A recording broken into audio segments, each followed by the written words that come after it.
Cold Case, an Angelica Dale Mystery by P.K. Armstrong. Chapter 7.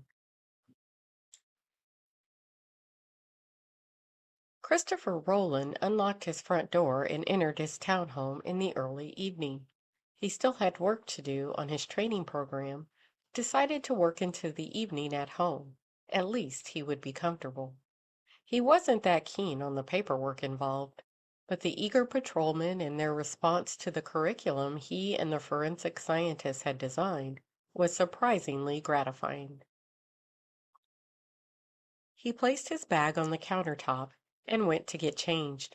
After a shower and a change into something comfortable, he made his way to the kitchen.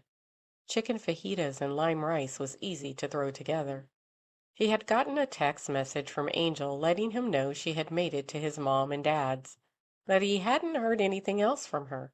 He would call her while he was cooking just to make sure his brothers were behaving. His phone rang. "Christopher!" "Hi, Francine." Angel's mom, Francine Dale, treated him like a son. She called to check on him probably just as much as she called and checked on her daughter. "How are things?" "Fine, just fine. I was hoping I could convince you to come to dinner tomorrow, or the day after if it's too short of a notice." "I'd love to. Is everything okay?" He knew Violet was going to be staying the week with Francine and Jerry. "Violet will be fine," Francine said, correctly interpreting his question. "I'm anticipating she's going to be missing Angel a little more than usual, especially since this is the first time Angel has been away from her for an extended period since she moved in with her. So I thought family dinner and a game one evening might help her pass the time." "That would be good," Roland said and paused. "For both of us." He sighed involuntarily. Francine chuckled again. "You're not worried about Angel staying with your family, are you?" "No, not really. They will take good care of her. I called Mom and suggested she have Angel stay with her. I'm a little worried about her case." Roland sighed again, this time louder. "As a psychiatrist, you can probably think of all the professional and emotional ins and outs an investigator can face on a cold case. I thought maybe having family close by might help. Of course, I didn't tell Angel this." Francine smiled to herself. Christopher took care of Angel just like Francine's husband took care of her. Not interfering, just supportive. But she knew taking that stance took a toll on men like Jerry and Christopher.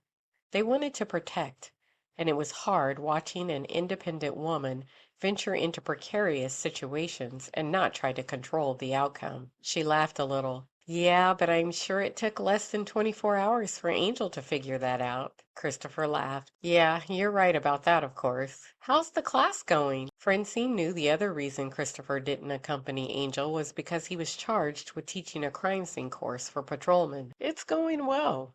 I didn't realize teaching could be satisfying. They're just as eager not to mess up a crime scene as the detectives and forensic technicians. They are picking up on the information and asking the right questions.